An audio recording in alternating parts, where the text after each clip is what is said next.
Hi, my name's Tyrell, and I'm teaching you about Mr. Jinnah and his impact on Pakistan.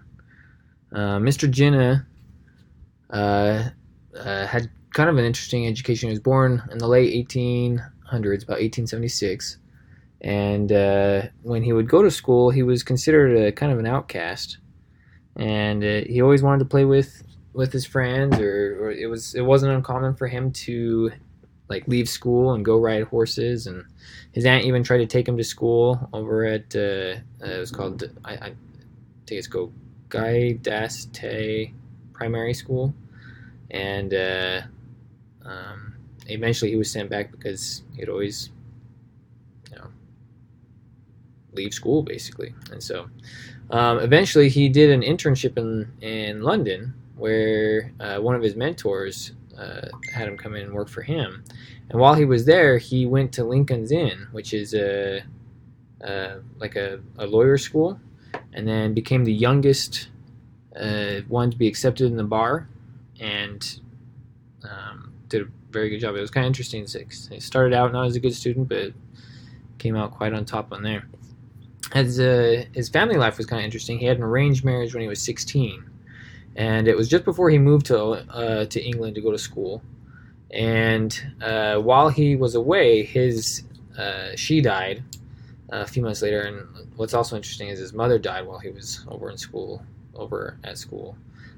He was gone for about 3 or 4 years, and both had died while he was there. Later, when he was 39, he met a Parsi girl, and she converted to Muslim just before they got married, and they had a daughter. Her name was Dina, as we see here in the picture, and but his wife died shortly after. She only lived 11 years after their marriage and died on her 29th birthday.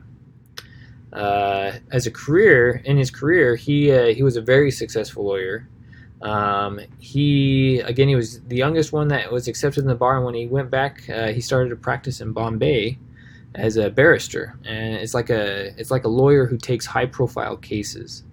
And so he worked for the Bombay's high courts, and he did very well financially. And this is kind of important because it made it so that when he was taking on political challenges and stuff like those, he didn't really have to worry about money, and so he can kind of say or do what he felt like was right, and not have to worry about the consequences necessarily of the financial consequences.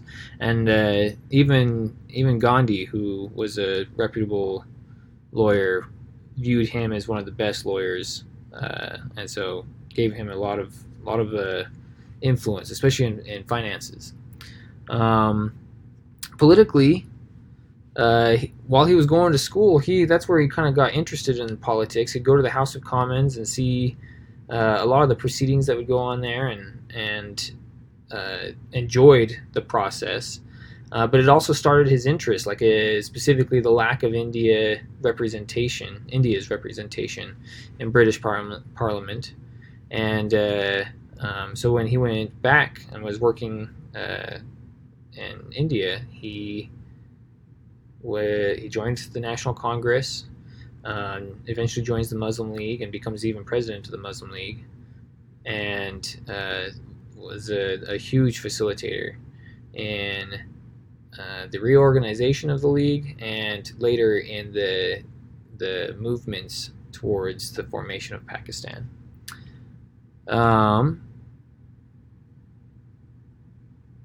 He at first he worked very hard to create a united India with Muslim representation.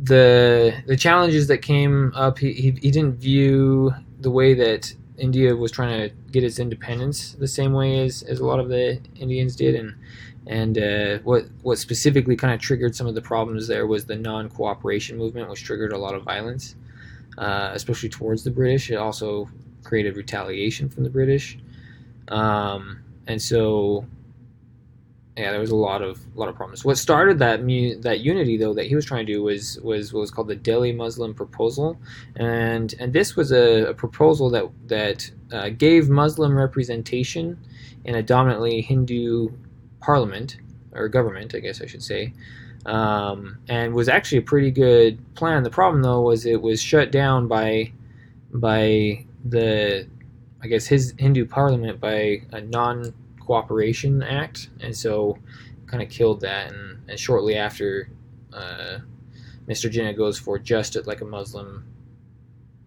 state, its own thing. His role obviously was in the creation of the state. He was the one that proposed it.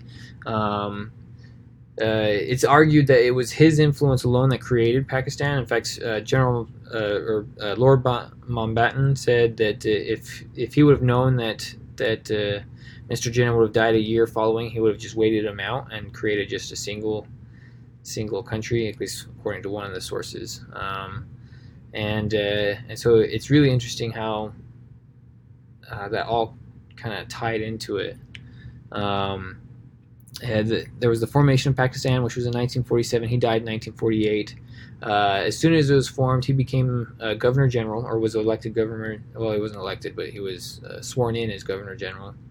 And then his sister, Fatima, she was loved by the people, and when she ran for campaign, even though it was a corrupt leader that was there, she almost won, even though they rigged the system and all these different kind of things.